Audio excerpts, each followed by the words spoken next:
Nous allons maintenant étudier la forme quadratique. C'est un petit truc d'algèbre linéaire qui est indispensable pour l'analyse. Donc, qu'est-ce que c'est qu'une forme quadratique?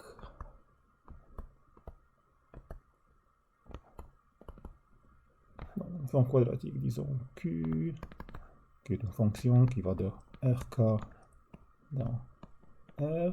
C'est par définition un polynôme homogène quadratique. Homogène quadratique.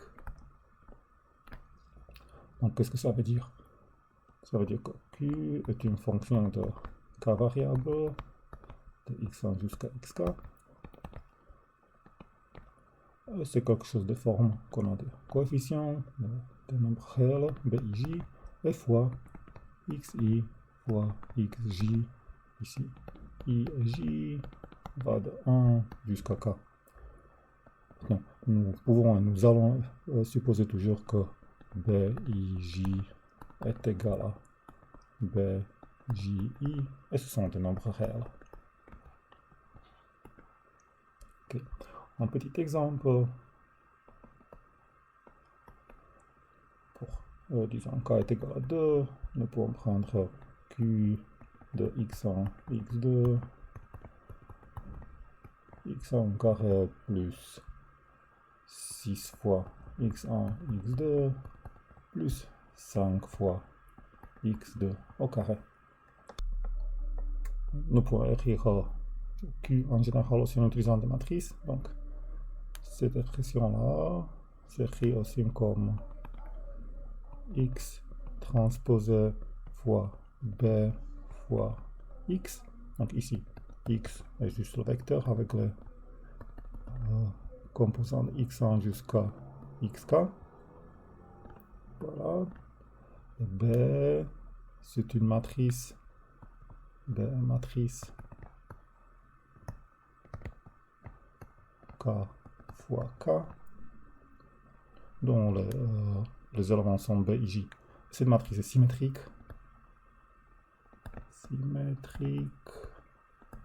Ça veut dire tout simplement que bij est égal à bji. Donc dans notre petit exemple, nous avons que b est égal à 1, c'est le coefficient qui est devant x1 carré. Ici on a 5, c'est ce qui est devant x2 au carré. Ici on a 3 et 3, parce que 3 plus 3 est égal à 6. Maintenant, une question typique, on va se demander, disons, est-ce que Q comme une fonction est positive? Disons, est-ce que, disons, Q de x est, par exemple, strictement positif pour tout x qui est non nul.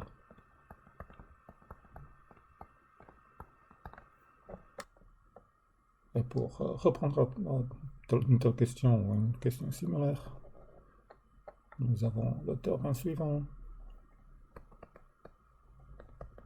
Théorème qui dit que si on a une forme quadratique, donc si Q de RK dans R est une forme quadratique,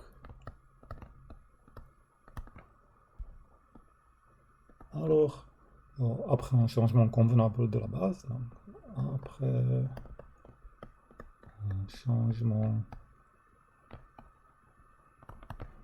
convenable de la base de notre RK,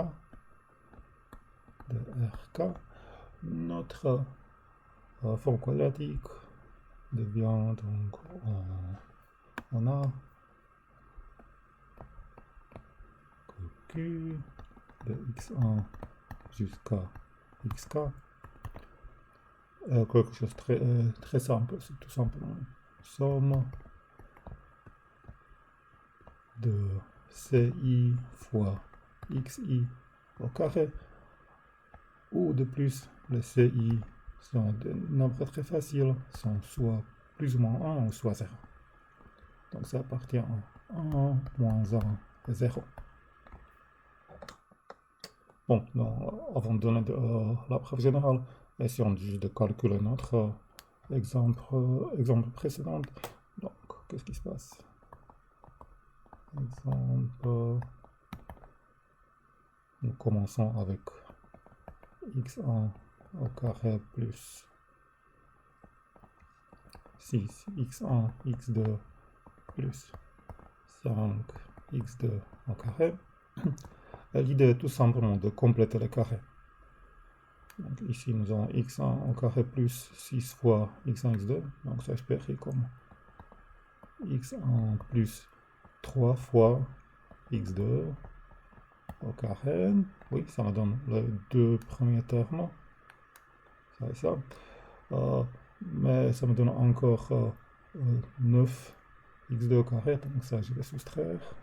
9 x2 au carré. Et bon, je vais ajouter le 5 x2 au carré.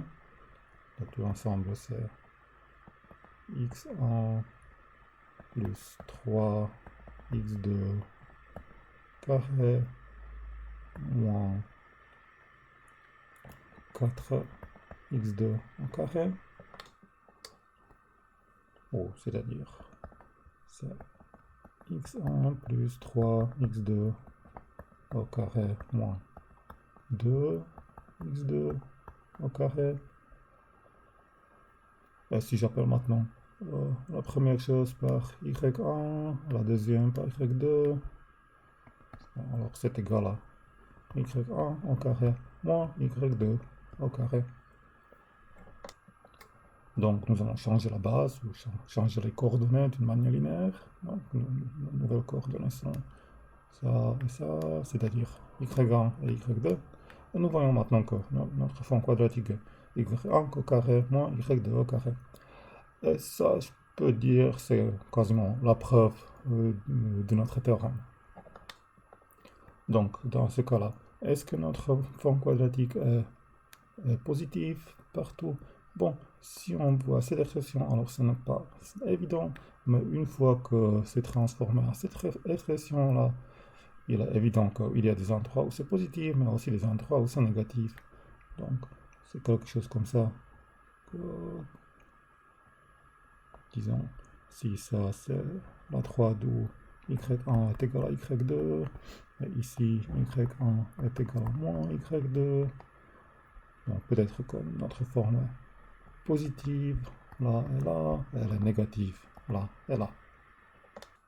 Bon, nous allons démontrer le théorème dans le cas général bientôt, mais avant de le faire, il y a beaucoup de terminologie.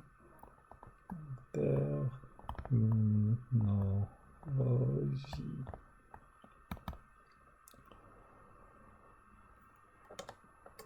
Bon, donc si Q est déjà de cette forme, si on a trouvé le plus, moins, plus 1, moins 1 et 0, alors on pose que n plus, ça va être le nombre de plus 1, c'est-à-dire c'est le nombre de i tel que ci est égal à 1, n moins, c'est le nombre de i tel que ci est égal à moins 1, et finalement n0,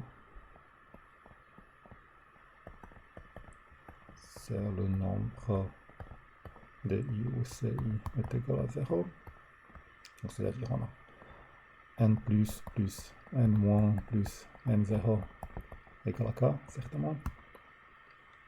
Et maintenant ce triple, le nombre n plus n moins n0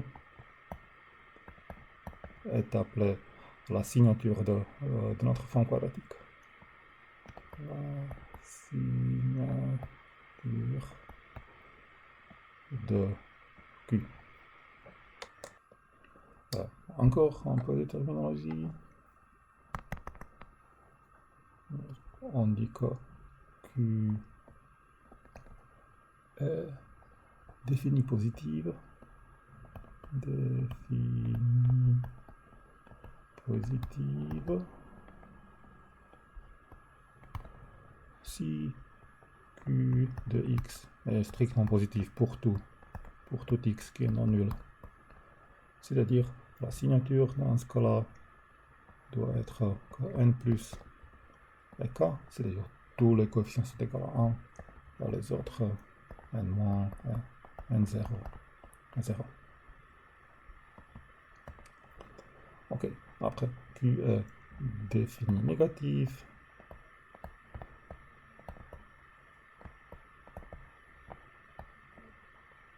Si c'est négatif, donc si Q de X est strictement négatif pour tout X non nul. Donc ici on a n plus est égal à 0, n moins est égal à k, et n0 est égal à 0. Maintenant, si les inégalités sont non strictes, donc on dit que Q est semi-défini,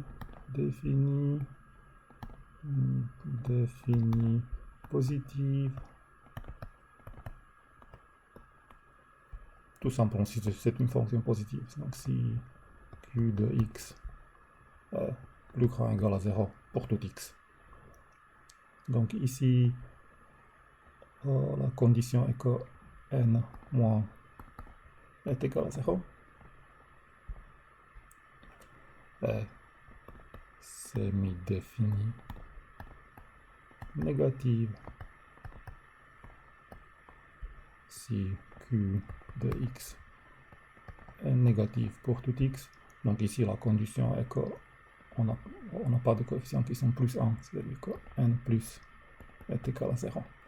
Et finalement, il y a encore un cas quand on dit que c'est indéfini.